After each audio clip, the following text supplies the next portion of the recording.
what we're about to do, when I retire, this is what I want to do. I want to take really good guys and get them and just make them as uncomfortable as possible. Okay. So when you actually go out there and feel it, you're like, dude, I've done this before. This is nothing. I've never been more on board with a description of a playing lesson in my entire life. All right, you want to cut it? Like, where do you pick your target? Is it down there? Is it right here? I pick it, so I'll pick my target, and then I use my club to find an intermediate. So Are you a start line or finish line? These are all questions you got to know the answer line. to. Okay, so Yeah. so ideally for a fader, you want the ball starting inside the edge of that bunker and fading to the stick. So the face goes on the start line. Face goes on the start line. Yeah, you're crossed up because you make your face to the finish. Okay. That's why the ball starts left, goes left.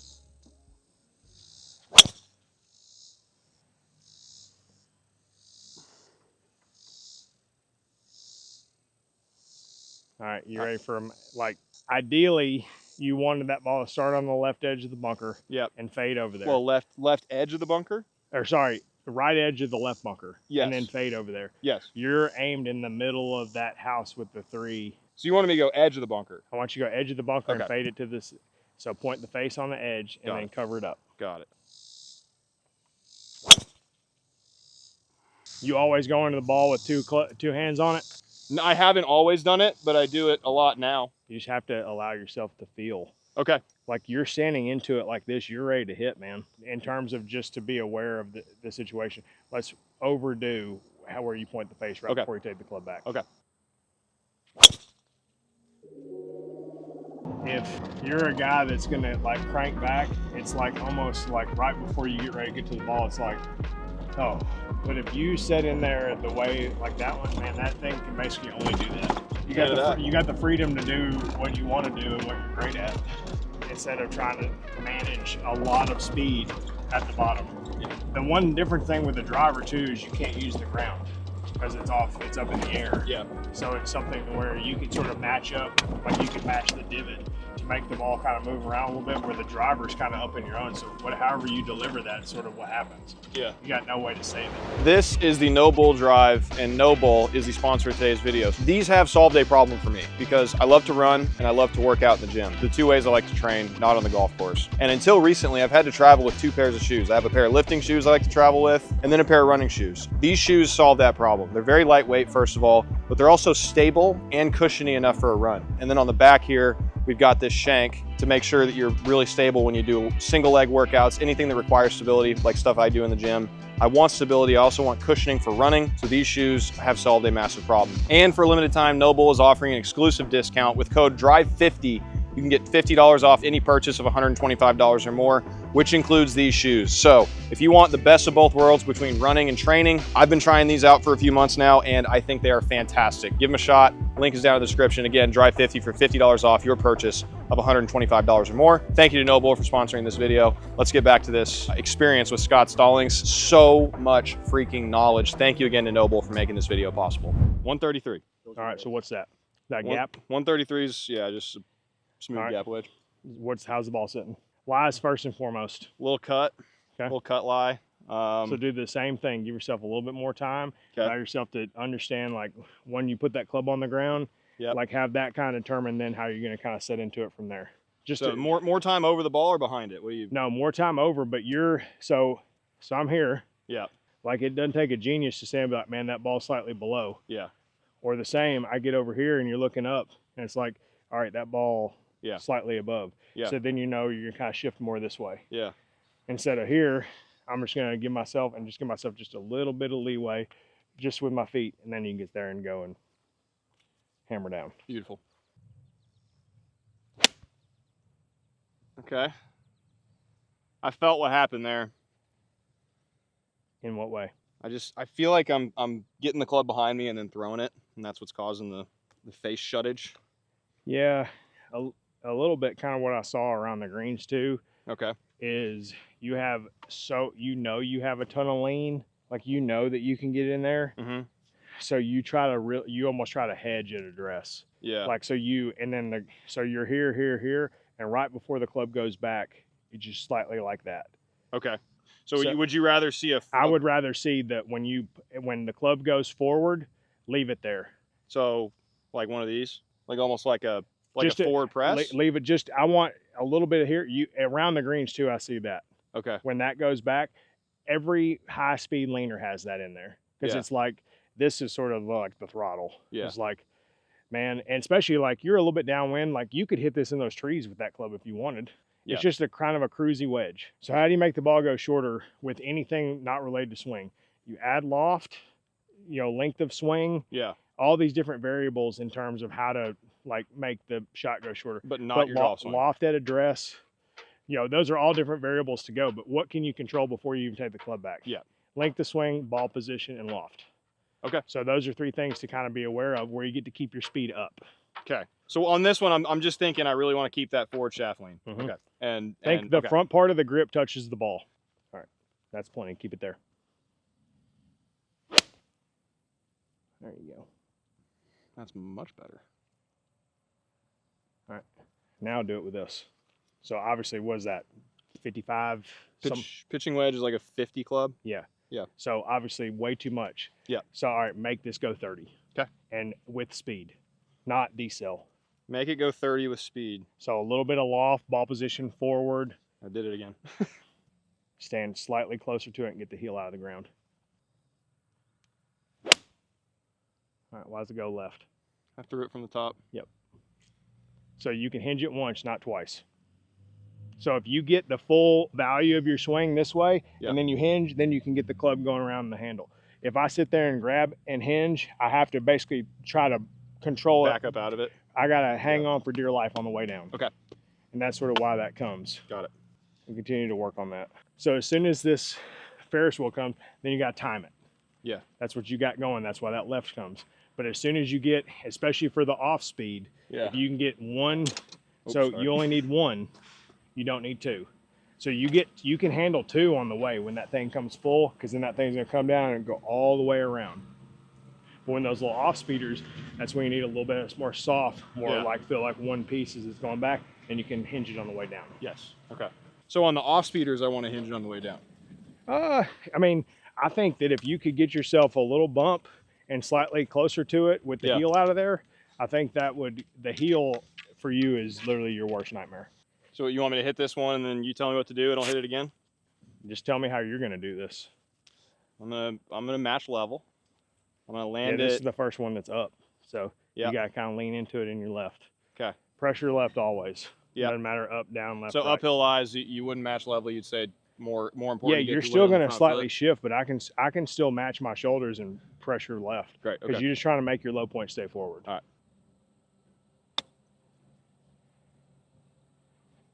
Nice. What I see is you set a decent amount of loft, then you shut to open. Okay. You need open and then keep it open. See a club face like this? Okay.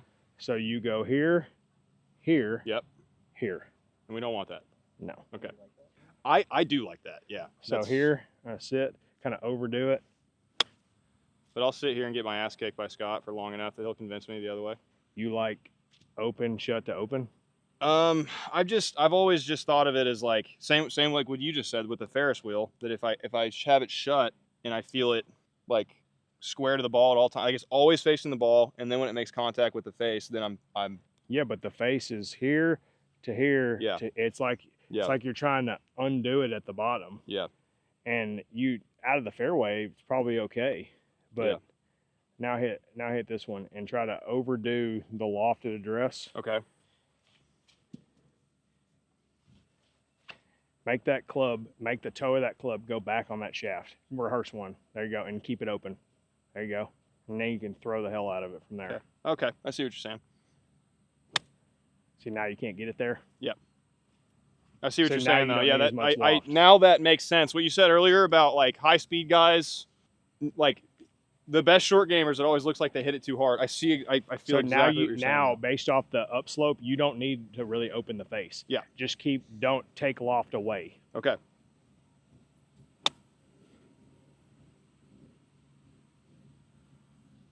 That's pretty gross. Look how much shallower your divots are. Yeah, true. Hey, good point, you know? It's like this guy knows what he's talking about. We're gonna try it again.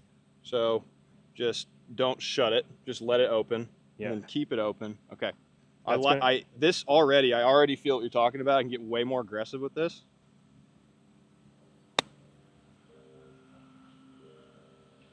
All right, 2 more Z. Lie first and foremost. So you're gonna do this. It's a little pressure drill. Okay. And it's gonna work on your shallowing. So I'm gonna go ball under, ball under. Okay. So you have a snake, but you don't want to kill it. But you Okay. can't let it get away. Okay. So I keep it right there. Interesting. Okay. So now I'm gonna get the heel out of the ground just a touch. I'm gonna hit a little shallow pick draw. All right, now you do that. My turn. Shallow pick draw. Yep. You got it. And keep your pressure forward on your left. Grip up. There you go.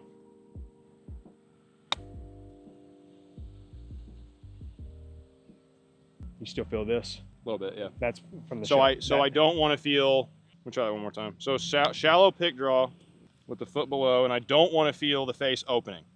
You just want to swing with the slope. Just swing with the slope. Okay.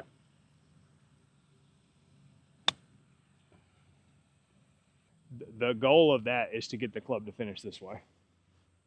As Instead of where opposed you, to. this. Got it. Okay. Okay. Because okay. that's the face twisting open. I get it. Okay. That's the I face understand. twisting open.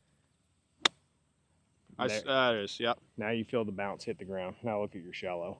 Beauty. Now the goal is you don't have to open the face as much. So you would kind of overdo this because you know you're going to go that way. And Yeah. it just gives you like a little hedge where you can twist it open. Okay. And it kind of gives you like a little margin. You don't have Can to I, do can I that take a as look much. at these wedges real quick? Yeah. So this was when I realized that Scott was good. Was when I saw these wedges. These are, I've never seen anything like this before. This is insane. Okay, Right, you so want we're this, going. You see the 1-2, you see the third bunker? Yeah. That ball needs to come down on the right side of the third bunker.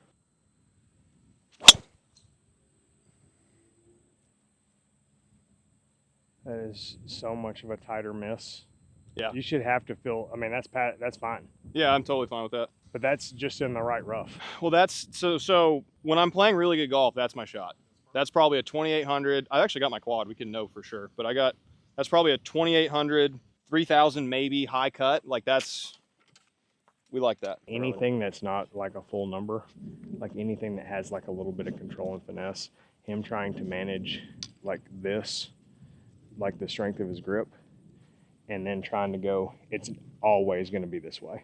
Like elbow and that face is going to be open, and then he's like, oh no, and he moves and goes this way. 265. We'll go 2-iron. Okay. Get this ball coming down inside the right edge of the green, and use the lie to help move it right to left. Have the lie help you, not hurt you, especially from this far. Just a touch heavy, maybe. Yeah, just a hair. Awesome. Dude, it's amazing, faders, when the ball's above their feet, how much better you get into the ball, because it is just make you aware of like, because so many guys in the balls like this, they would be like, that's not good. Yeah. So man, you just naturally sit in. So let's take you have 2-iron and 3-wood? Yeah. All right, so if you were gonna hit the 4, Yeah. how would you get it there? Go to the same spot. Okay. Hit it better, first of all. So That give last yourself- one I caught kind of heavy. I think the draw lie might have. Yeah, so this is even more. So I'm gonna, yeah. So this will So be how would you stretch it? back in the stance, just a hair, trap draw, Okay. hit hard. And I'd aim, like if I had to get 4-iron there, because sometimes I don't carry 2. Sometimes I carry 5 wedges. Okay. In this situation, I would go 2-iron off the right edge of the green. I'd aim about at the right edge of the green, start it there with 4-iron, back in my stance like a trap draw, almost turn it into a 2. Because this is a strong 4, it's 22 degrees. Okay. So I should be able to get this there. As long as I catch it nice. No. And you know what? Now that you've pointed out, I notice it in myself. As soon as I decide I'm stepping into the ball, I beeline. And I don't let anything change. You do that in your putting. I do that in my putting too. And my chipping.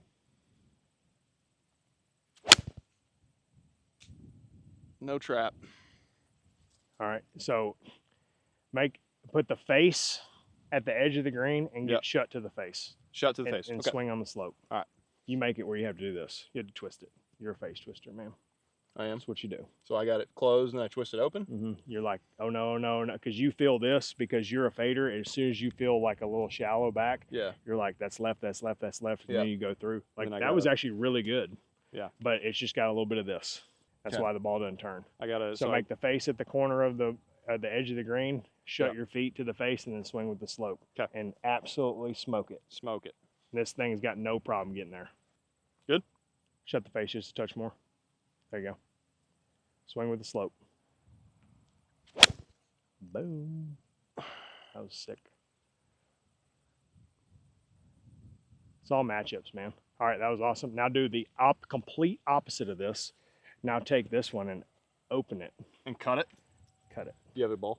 So you want to cut off of a draw lie. But this is all, like, this is practice, this just to prove a point? No, this is just practice. Like, there's like, you have 14 clubs with loft. Yeah. 14 chunks of metal with loft. There's no predetermined. You can make that do whatever you want. Okay. But it's all matchup before. So I would, just in my head, I'm thinking if I want to hit a cut with this draw lie, I got to point the face at the target. This ball's not going to go like this. Yeah. It's just make it not draw. Okay. Heel up slightly. Open the face just a touch. There you go. Cover it up.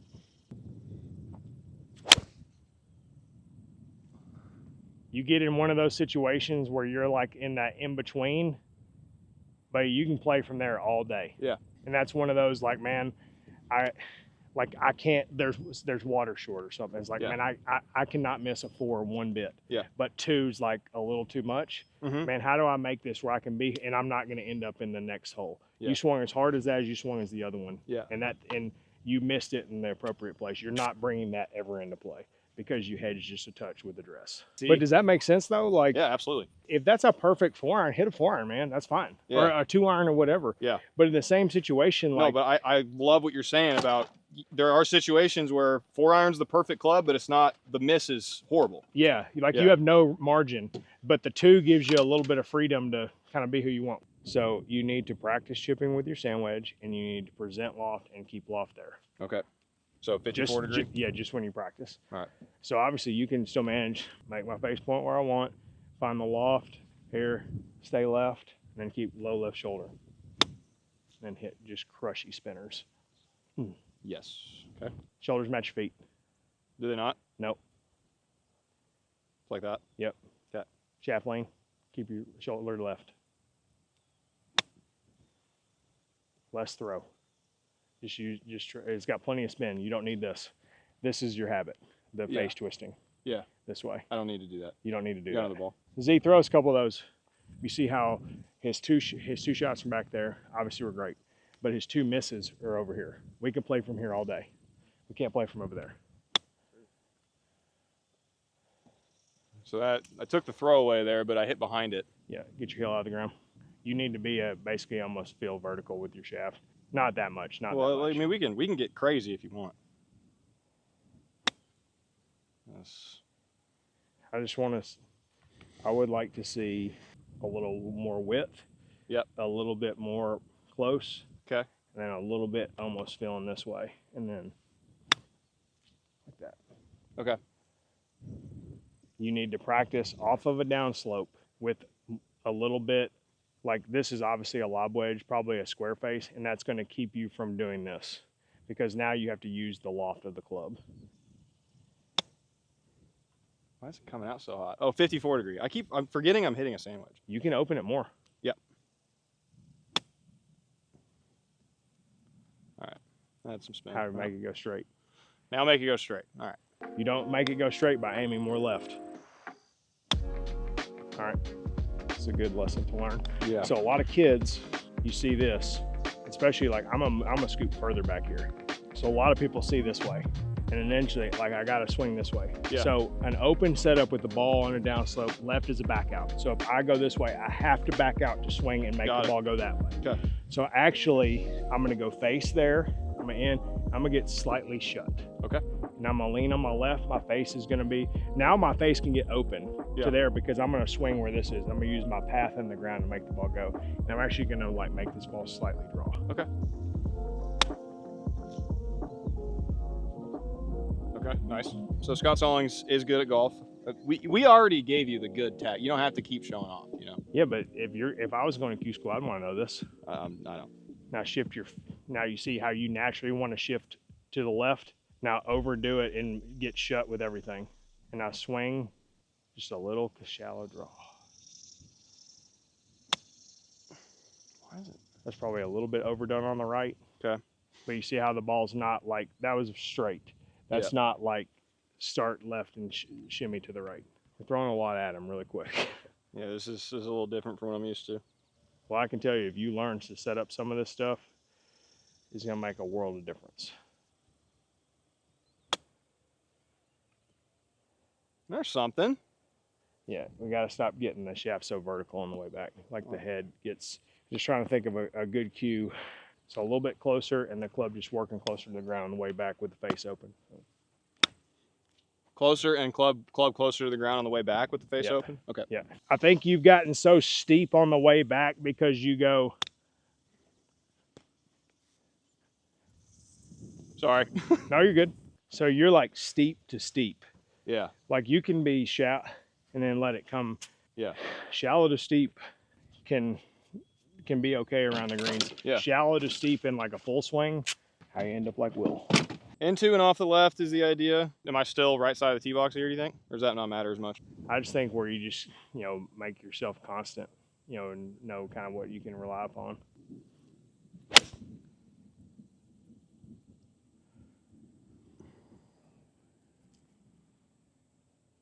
not enough club. I'll grab another. If you go left, stay left, but don't aim straight and then get left at. Okay. So you're here, and then you just kind of shift just a touch. Okay. And then you kind of dump this way, and then you go.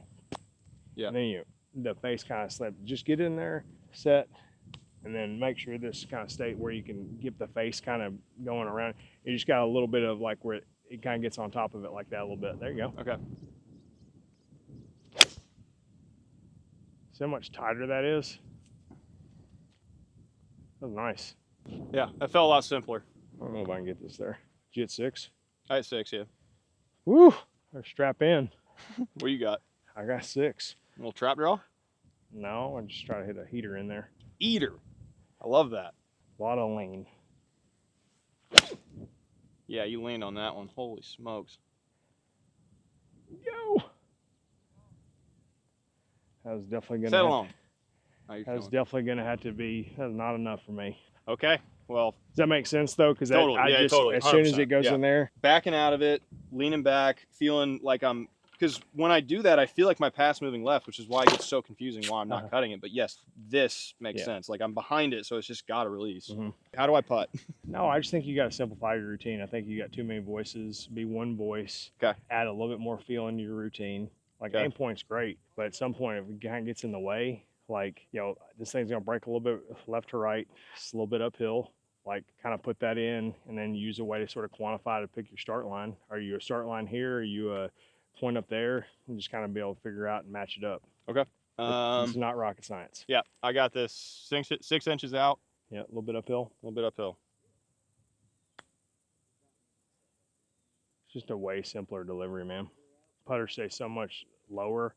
Doesn't look like it's moving around. So you watch him when he plays, like when he chips, his club gets high. Yep. His putter gets high. Yep. The more that thing can stay low and like more shallow, what I kind of see is you get kind of set in, and then it's like you're probably aim low. Yeah. You're like, I'm in here, so I'm gonna go like that way. Yeah.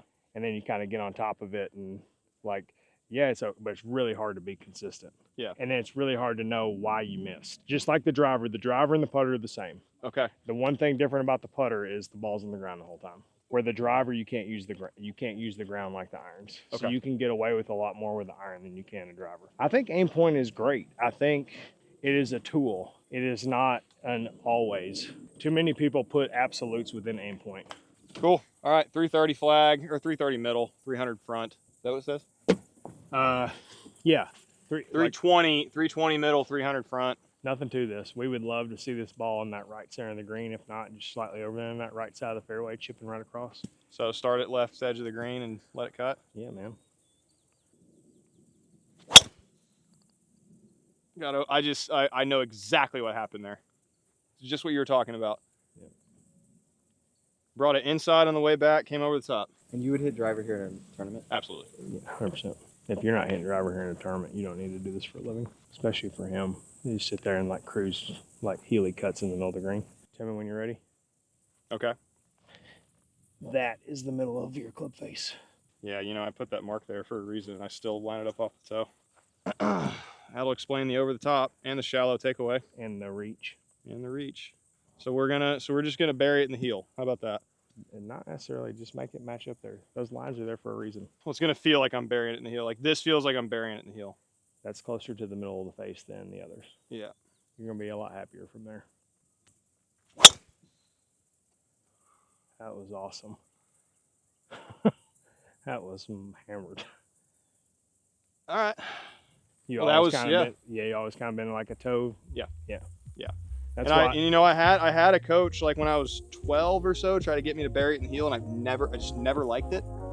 But now that I've got enough speed, I should probably just live in the heel driver. Yeah. I feel like that feel also, like putting it in the heel, allows me to do more of what you talked about before, of like setting that hinge, bringing it back, and then allowing it to. Well, just so think of this. So this is kind of neutral. Yeah. And then I go here, Yeah. shut, and then Yeah. I gotta manage open on the way down. Yep. And then I've already kind of lined it, and so you feel this, you feel right. Yep. And then this, and then you're like there to, you create space to kind of square the face up back to bottom. Yep. And it's also at 130 miles an hour. Yeah. A lot has Also, to, that hurts. a lot has to happen really quickly. Yeah. So there's another aspect to it where if you get within 50 yards of the green, your allowable dispersion it gets tighter because it's so valuable to be 50 yards out versus 100 yards out. Yeah, 100%. So like if I hit it in this hazard 1 out of 10 times, like okay, I'm still gonna score 4 shots better. And you're like chipping for, you're like this far off the green chipping.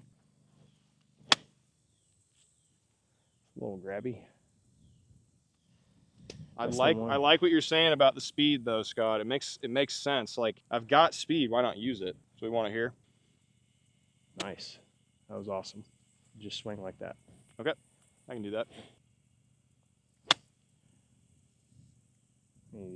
That's all speed. Yeah. You don't need to open the face near as much. Okay. So think a little bit more, just a touch more lean. Okay. At address, and just keep the club a little bit lower going. There you go. That's it. Little foot slipper. Now you got the ball coming out straight. Yeah. Then you just got to manage all the delivery. I feel it now. I was not feeling it on that downslope, not at all. I was not enjoying what I was doing back there. That felt a lot better. Oh yeah, no, this is, yeah. Yeah, okay, see that makes a lot of sense. Less vertical. Less vertical? Yep, here. That's the first time his toes ever looked like that in his life, instead of like this.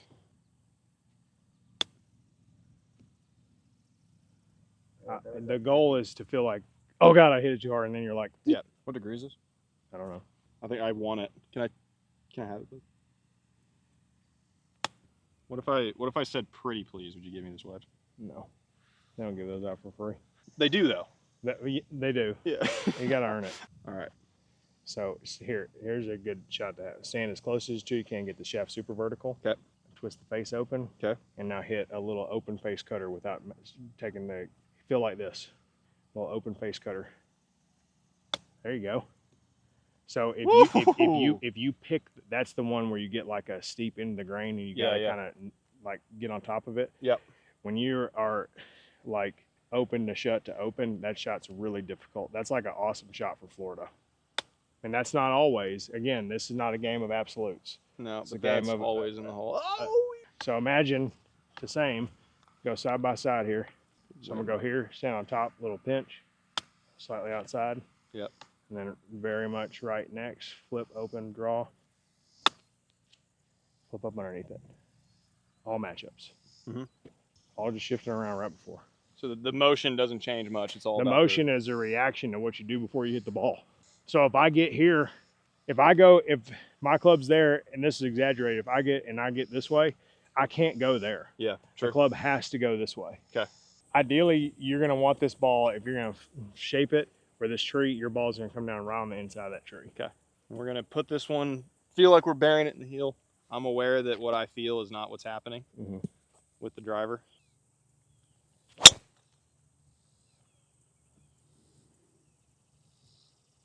What'd you do there? Just shut face. Can you hover? Can I? Yeah.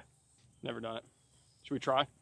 Might as well. Worst thing happens is he's just having a trouble like where he's catching the club on the way down and just sort of makes the backswing kind of sink up. It's not necessarily like a fix-all, but it, for someone that is struggling like the transition of like that, it sort of makes everything kind of have to work back the right way together. There's a true fade. I would love to see those golf swings side by side. I think it would be wild to see where the club is at the top. Before, it sort of looks like sometimes it's like a little bit in this way, and sometimes it's like a little bit in this way. Okay. Instead of that one, just like, imagine if I was here, it's here, and then come straight back down. I mean, there was no way that ball was going to do anything but that. Okay, 217 uphill.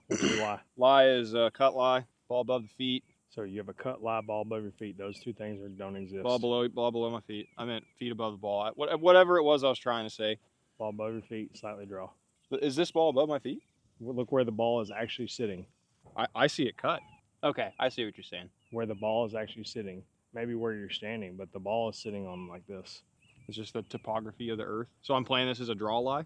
And understand sort of how that changes your setup so you could be a lot tighter to the target. This one probably historically is one you'd aim left and then lace it and then hit it over there and, 6 yards left of the green. But Absolutely. what the heck just happened here? You probably hit this one pretty good. Well, I tried to draw that one. Yeah, but you don't need to draw it. You just need to swing. Yep. Well, I mean, like I set up for a draw. I didn't like try to swing a draw. I tried to set up for a draw. That's a good spot to chip from. Is it actually? It's a good spot for a video. That's the good. reason you don't spin the ball around the greens as much as you would like is you have too much face variation. Okay. Like, because you're trying to time this. Yeah. Are you going to go low or high? I'm going to go low. I don't think I can get much spin on this. I can't. The back of the ball is kind of covered up. Okay. So if you're going low, low is automatic default closer to it. Because low, you need a slightly shallower, and you can't have steep. Yeah. So standing closer to it, a little bit hands higher, Yeah. a little bit less hinge, and a little bit more this way. So like a putting stroke almost. You can hood the face just a touch. There you go. Don't let it get up on the backswing, because that's where you hit like the spinner to the right, and it goes down over there. Because you need to drive this one into the hill. This shot's all lie. That was great, especially out of that lie. Take that. So you stand on like that way, get on top, this, hands really far forward, kind of drive it in. Hit it. Woo! And then you get like one of these other lies that's like awesome. Yeah. And then you get some width and loft, knee on the toe. Mm-hmm. You can throw it up underneath that way. And when you do that, you don't feel any, you're just feeling turn. You're not feeling any kind of face opening, closing. It's just. No, face is all at address and keep it there. Okay. That's like the old Phil, like hinge and hold. Yeah. Like he sets the face and he holds it there. Yeah. It's a great way to do it. All right. But again, that shot is 100% all lie dependent, especially out of the rough. Okay. You got this a cup out. You use a line? Wrong. I mean, from like 8 feet and in, I like to. Okay. Is this 8 feet and in? I would call this 8 feet. It's probably more like 9, but we'll The use correct answer is not Well, it's not every time. I don't use the line every time. Should I? It depends. I think you just sort of have a parameter as far as like when you use it and when you don't. Yeah. But just to kind of be consistent where you take the subjectivity out of it. Yeah. That was nice there. Just a little too, didn't play high enough. Yeah. Broke a lot more than I thought it would. So what's your opinion on the line? I like the line. Do you use it every time? I use it probably inside, probably 12 feet all the time. Kind of gets the face in there, pointed at his target, and then he matches his body to his face. That was mine, just not hard enough. Okay. Your setup to your putter and your driver should be very similar. I have been closed lately. Yeah, but this definitely helps me be more open. Should just help you match up and just feel more square. Yeah. Hammered it. All right, impossible putt. We'll move on. So the story about you that I'm sure everybody's already heard if they're watching this video is you were 235 pounds My biggest was 257, not great. And then you got down to 185, 10% body fat, life change, golf change. Was there a period during this fitness journey where you kind of thought, this might not be for the best of my golf career? Well, I didn't do any of it for golf. Yeah. And I think that's the biggest misconception. Yeah. People see that as a professional golfer, all this. Not to insert myself into your story, but I started taking my fitness a lot more seriously, and it wasn't because of golf. It was because like I was lacking a lot of confidence on the golf course, and it was leaking into my everyday life, and I realized it was because I wasn't keeping the promises to myself that I made. And once I started for like 2 weeks straight, when I actually went to the gym every day, when I actually got up and went for the run every day for 2 weeks straight, I started to like respect myself more, I guess. Yeah, that's that like atomic habits. You do something for 2 weeks and kind of build it in, and it becomes part of what you do. Yep. I think that was the biggest misconception. Everyone's like, you know, how's this going to affect golf? How's this like? I just kind of felt like the husband and father that my kids and my wife deserved is just not what was in front of them. I needed pretty significant change, and I had a bunch of people come and help me along the way. But also too, like anytime someone makes a change, like they probably tend to go overboard. Like for me, 185 and 8-10% was really not sustainable. Yeah. Like I probably didn't feel the best I've ever felt. Like I feel a lot more comfortable around that like 200 mark. I feel strong. I feel I can train like I want to. I get way less fatigue on the course. Like it's just sort of like you just barely, everyone kind of has to find that sweet spot. When I was so far on one side of just with no plan, and I'd sort of gone to the other, and I kind of found that middle ground, which was pretty great. Lie. Am I crazy, or is this a bit of a draw lie? 100%. Heck yeah. Figuring it out, Jalen. Especially for a steep shut face player, the ground makes a big difference. That was awesome. There might be a one. Get left. A little too soft, but that's kind of like the money spot. That was great. Sweet. Matched up great. You know what I felt there, Scott? I've been doing this lately, and what you're saying makes a lot of sense, because when I feel like I force, like, so my hip doesn't stay back necessarily, but I don't let it slide, and I just turn, and I get everything working this way, that's when I really start hitting it where I'm looking. And that was that right there. That was tight right there. It's been 45 minutes since I hit a ball. Perfect. You ready?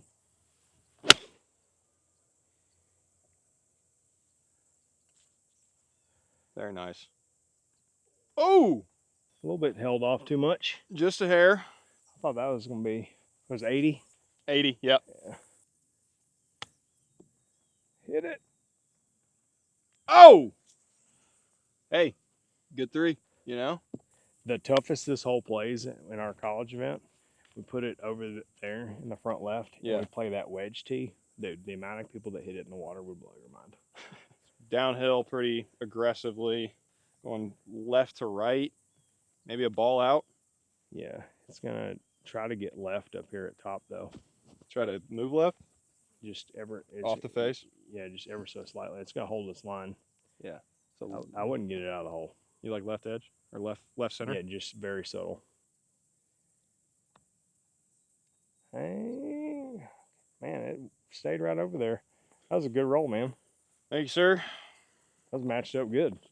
I think that should give you some peace. Like you see the ball like we set up and it rolls like where you're aiming. That's what I like about having the line down, is I know it was a good roll. I've also had days where I roll it end over end perfect every single putt and none of them go in.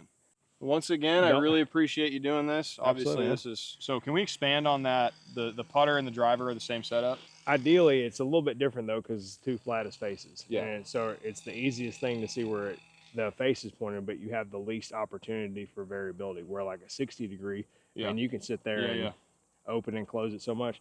This, has got 10 degrees aloft. Like that looks horrible, and this maybe looks even worse. Yeah. As far as open. So you just have a real subtlety, and you have the slowest swing in the putter with the least amount of loft. You have the highest swing with a flatter face too. Yeah. So if this gets off a little bit with the speed, and you can't use the ground to square the face, so just be really, really cognizant of where these are pointed. Swing. Golly, Scott. You've been off for a year and a half, and 2 weeks in, you're hitting it like this.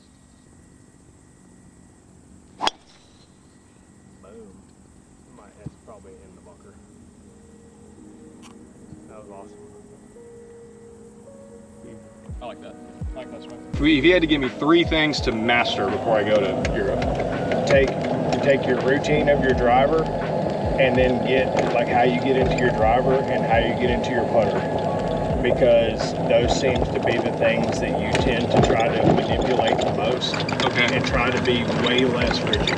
Less rigid. Because okay. remember we talked about you kind of went into the driver like this. Now it looks like, man, I'm really trying to get myself into the shadow. I see it, Mm-hmm. you know, and you know, I might give myself a little bit more room to left, or I might not give myself enough. But just you've seen the tightness of your windows as you play this back nine. Yeah. Every ball has started to come out of the same window. Yeah.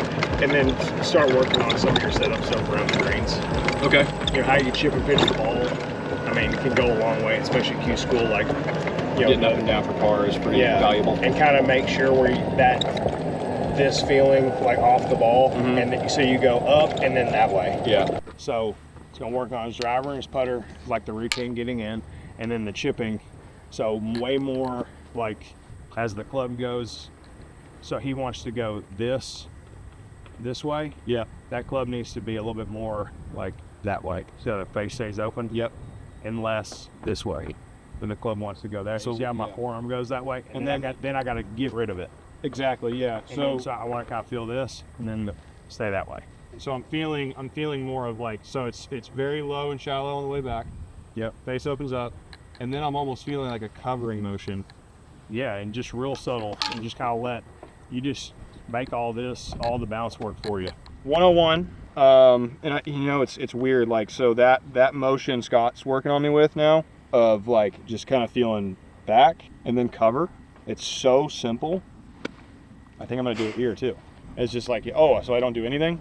Yeah, that's kind of the whole point. That's what we've been trying to do forever. All right, lob wedge, close.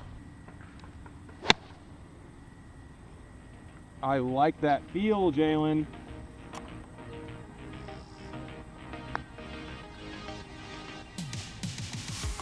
Dude.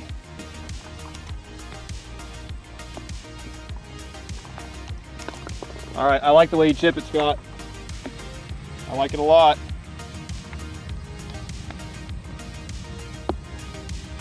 Jeez, Scott Stallings. Pretty good. All right, boys. Is good. I want to pick up the kids, French school. Okay. Appreciate the day. Jalen. Thank you. That was a fantastic experience. He might have been the most insightful golfer we've ever played with. Yeah. It was- I'd say it's clear he's been coaching a lot. That, like, I was expecting to just see some really good golf, you know, maybe a couple good nuggets here and there. I wasn't expecting it to end up being like a full round playing lesson, while he just displayed unbelievable control over the golf ball for somebody who's been playing for very limited for 2 weeks. One, it makes it very clear to me that that's a guy who I need to take his words very seriously. And two, it opens my eyes to like just how good at golf you can get if you just continue to get better and better and better at what it is that you're good at. And Scott just seems like a guy who has zero questions about who he is as a player, what it is that he wants to do, and how he's going to do it. And that's where we need to get. I think overall, Scott Stallings is good. I think we can confirm that.